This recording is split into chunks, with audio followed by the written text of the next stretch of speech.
कभी आपने सोचा है कि हमारी ज़िंदगी में आने वाला कोई एक शख्स, कोई एक किताब या कोई एक मुलाकात हमारी पूरी ज़िंदगी का मतलब ही बदल सकती है। कभी ऐसा हुआ है कि आप लोगों के दरमियान होते हुए भी खुद को अकेला महसूस करें? सब कुछ बज़ाहिर ठीक हो, लेकिन दिल के अंदर से एक आवाज़ आए, क्या ज़िंदगी सिर्फ इतनी ही है? अगर आपने कभी ऐसा महसूस किया है तो आज की वीडियो शायद आपके लिए है, क्योंकि आज हम एक ऐसी किताब की बात करने वाले हैं जो सिर्फ मोहब्बत के बारे में नहीं है। ये किताब हमें मोहब्बत के साथ साथ तन्हाई, रूहानियत, खुद शनासी, तब्दीली, खौफ और ज़िंदगी के मकसद के बारे में सोचने पर मजबूर करती है। किताब का नाम है द 40 रूल्स ऑफ लव। अलिफ शफ़क़ इसकी राइटर हैं। लेकिन आज मैं आपको सिर्फ इस किताब का खुलासा नहीं बताऊंगी, हम इस किताब को समझने की कोशिश करेंगे, क्योंकि बाज़ किताबें पढ़ी नहीं जाती, महसूस की जाती हैं। पहले ज़रा किताब को समझते हैं। द 40 रूल्स ऑफ लव एक नोवेल है, लेकिन इसके अंदर सिर्फ एक कहानी नहीं है। इसमें बुनियादी तौर पर दो कहानियाँ एक दूसरे के साथ चलती हैं। एक कहानी जदीद दौर की एला की है और दूसरी कहानी तकरीबन 800 साल पहले की है, मौलाना जलालुद्दीन रूमी और शम्स तबरीज़ी की। अब दिलचस्प बात यह है कि बज़ाहिर ये दोनों कहानियाँ एक दूसरे से बहुत दूर हैं। एक तरफ जदीद दुनिया, दूसरी तरफ 13वीं सदी। एक तरफ एक ऐसी औरत जो अपनी ज़िंदगी के मामूलात में फंस चुकी है, और दूसरी तरफ एक सूफ़ी और एक आलम की मुलाकात जो पूरी रूहानी दुनिया को हिला देती है।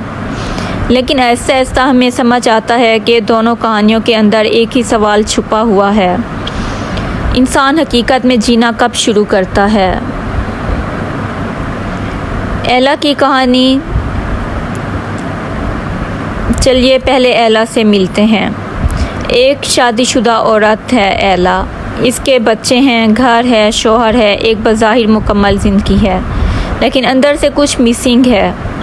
और शायद यही इस किरदार की सबसे अहम बात है, क्योंकि बाज़ औक़ात इंसान के पास सब कुछ होता है लेकिन फिर भी वो खुश नहीं होता, और बाज़ औक़ात हमारे पास बहुत कम होता है लेकिन दिल मुतमईन होता है।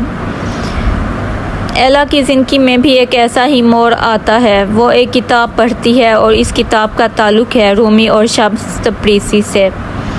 ये किताब इसकी ज़िंदगी में एक ऐसी खिड़की खोल देती है जिससे वो अपनी ही ज़िंदगी को दोबारा देखना शुरू कर देती है।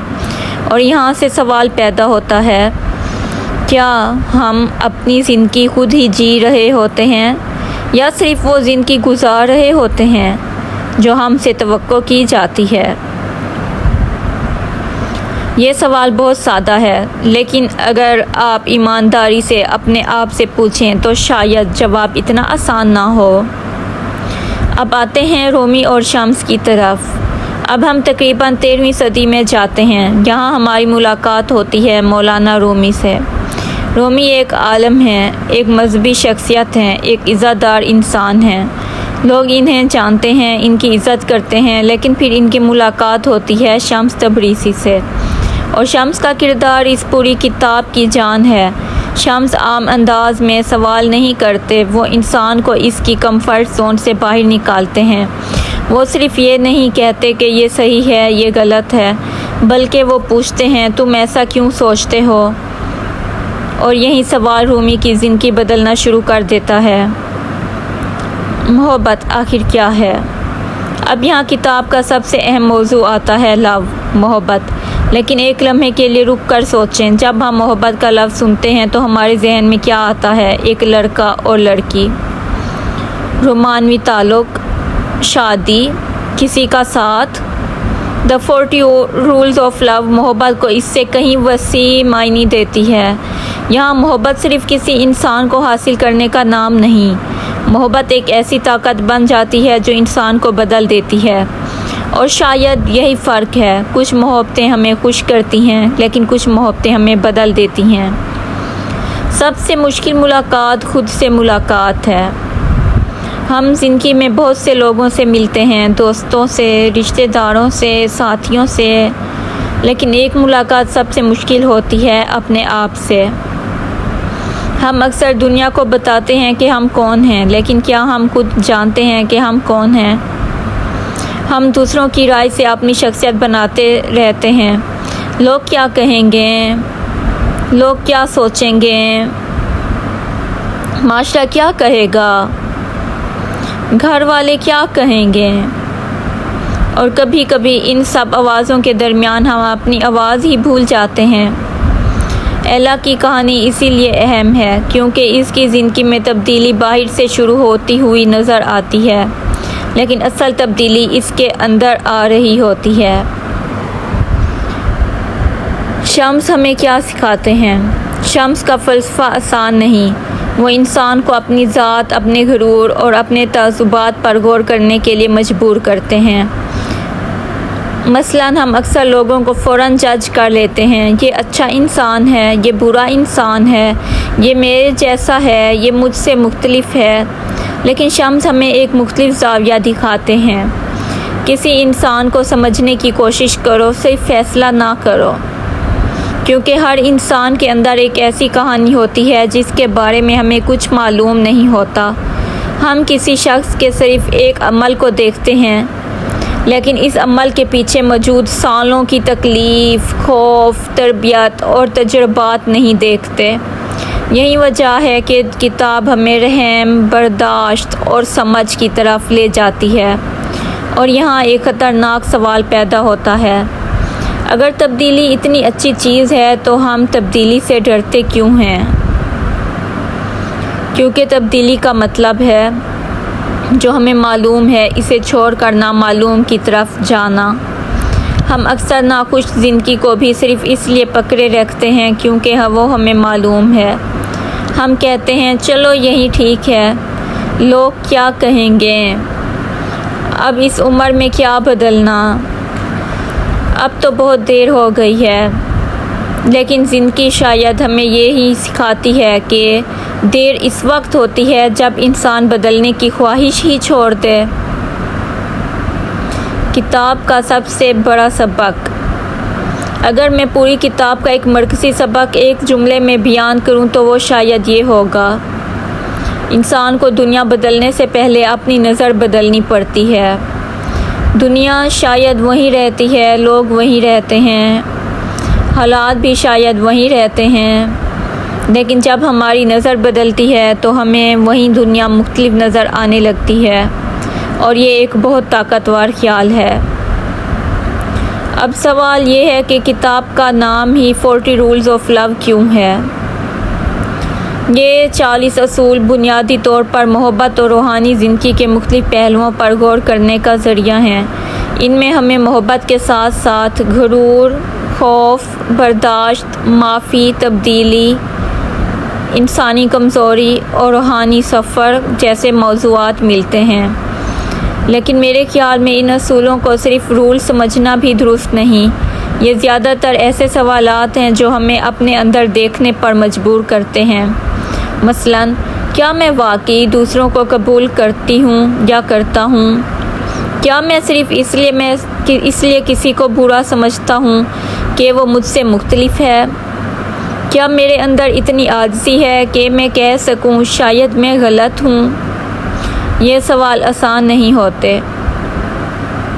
किताब का एक अहम मुकाबला है मोहब्बत और अना, लव वर्सेस ईगो। मोहब्बत हमें जोड़ती है, अना हमें अलग करती है। अना कहती है मैं सही हूँ, मोहब्बत कहती है शायद मुझे तुम्हें समझने की कोशिश करनी चाहिए। अना कहती है मैं क्यों माफ़ी मांगूँ, मोहब्बत कहती है रिश्ता ज़्यादा अहम है या मेरी अना। और अगर हम अपनी रोज़मर्रा ज़िंदगी पर नज़र डालें तो शायद हमें एहसास हो कि हमारे बहुत से मसाइल मोहब्बत की कमी से नहीं, अना की ज़्यादती से पैदा होते हैं। एक और अहम मौजू माफ़ी, फॉरगिवनेस। माफ़ी का मतलब ये नहीं कि जो कुछ हुआ हो सही हो। और ना ही इसका मतलब ये है कि आप हर गलत इंसान को अपनी ज़िंदगी में वापस ले आएं। कभी कभी माफ़ी का मतलब सिर्फ ये होता है, मैं इस वाक़ये को अपनी बाकी ज़िंदगी पर हुकूमत नहीं करने दूँगी। ये फ़र्क बहुत अहम है, क्योंकि कभी हम किसी दूसरे इंसान की गलती की सज़ा खुद को सालों तक देते रहते हैं। वो शख्स शायद आगे बढ़ चुका होता है, लेकिन हम वहीं खड़े होते हैं। किताब हमें एक खूबसूरत बात की तरफ ले जाती है, दर्द भी उस्ताद हो सकता है। हम हमेशा दर्द से भागना चाहते हैं, लेकिन बाज़ औक़ात दर्द हमें वो सिखाता है जो आराम नहीं सिखा सकता। एक नाकामी, एक टूटा हुआ रिश्ता, एक मुश्किल तजुर्बा, एक ऐसा वक्त जब हमें लगा कि सब कुछ ख़त्म हो गया है, बाद में वही चीज़ हमारी शख्सियत का अहम हिस्सा बन सकती है। इसका मतलब ये नहीं कि हमें दर्द मांगना चाहिए, बल्कि ये है कि जब दर्द ज़िंदगी में आ जाए तो हम खुद से पूछ सकते हैं, क्या ये तजुर्बा मुझे क्या सिखा रहा है। रोमी और शम्स की दोस्ती। अब वापस रोमी और शम्स की तरफ आते हैं। उनका ताल्लुक़ आम दोस्ती जैसा नहीं। शम्स रोमी को सिर्फ मालूमात नहीं देते, वो रोमी को अपने अंदर देखने पर मजबूर करते हैं, और यही वजह है कि उनकी मुलाकात रोमी की ज़िंदगी का टर्निंग पॉइंट बन जाती है। रोमी पहले से आलिम थे, लेकिन शम्स के आने के बाद उनकी सोच में एक नई गहराई पैदा होती है। यहाँ किताब एक खूबसूरत सवाल पूछती है, क्या इल्म काफ़ी है? शायद नहीं। इल्म हमें बहुत कुछ बता सकता है, लेकिन तजुर्बा, मोहब्बत और अंदरूनी तब्दीली हमें इन चीज़ों को महसूस करना सिखाते हैं। अब एक सवाल आपसे, मैं चाहती हूँ कि इस वक्त आप वीडियो थोड़ी देर के लिए पॉज करें, बस अपने जहन में एक सवाल का जवाब दें। अगर दुनिया में कोई आपको जज ना करे तो आप अपनी ज़िंदगी में क्या बदलना चाहेंगे? सिर्फ सोचें। क्या आप अपना कैरियर बदलना चाहेंगे? अपनी आदत, अपने ताल्लुकात, अपनी सोच, या शायद आप सिर्फ ये चाहते हैं कि आप खुद को ज़्यादा समझ सकें? यही वो जगह है जहाँ एक किताब सिर्फ किताब नहीं रहती, वो हमारे लिए आईना बन जाती है। अब अगर मैं एक ऑनेस्ट रिव्यू दूं तो ये किताब हर शख्स के लिए परफेक्ट नहीं है। इसकी सबसे बड़ी खूबी है इसकी फ़िलॉसफ़ी। ये आपको सोचने पर मजबूर करती है, लेकिन बाज़ जगहों पर यही फ़िलॉसफ़ी कुछ लोगों को रेपिटेटिव या स्लो भी लग सकती है। एला की कहानी भी बाज़ क़ारीन को रोमी और शम्स की कहानी के मुकाबले में कम दिलचस्प लग सकती है, लेकिन अगर आप किताब को सिर्फ प्लॉट के लिए नहीं पढ़ रहे बल्कि इमोशंस और आइडियाज़ के लिए पढ़ रहे हैं तो ये किताब बहुत कुछ दे सकती है। मेरे लिए द 40 रूल्स ऑफ लव की सबसे खूबसूरत बात यह है कि ये हमें मोहब्बत की तारीफ़ दोबारा सोचने पर मजबूर करती है। हम अक्सर मोहब्बत को हासिल करने की चीज़ समझते हैं, लेकिन शायद मोहब्बत का एक और मतलब है बदल जाना। किसी दूसरे इंसान की वजह से नहीं, बल्कि मोहब्बत के ज़रिए अपने अंदर की सख्ती को कम करना, अपने गुरूर को पहचानना, दूसरों को समझने की कोशिश करना, माफ़ करना, और ज़िंदगी को सिर्फ सतह पर नहीं बल्कि गहराई से देखना। तो दोस्तों, अगर आपने ये किताब पढ़ी है तो मैं आपसे एक सवाल ज़रूर पूछना चाहूँगी। आपके लिए मोहब्बत की सबसे खूबसूरत तारीफ़ क्या है? कमेंट में सिर्फ एक जुमला लिखें।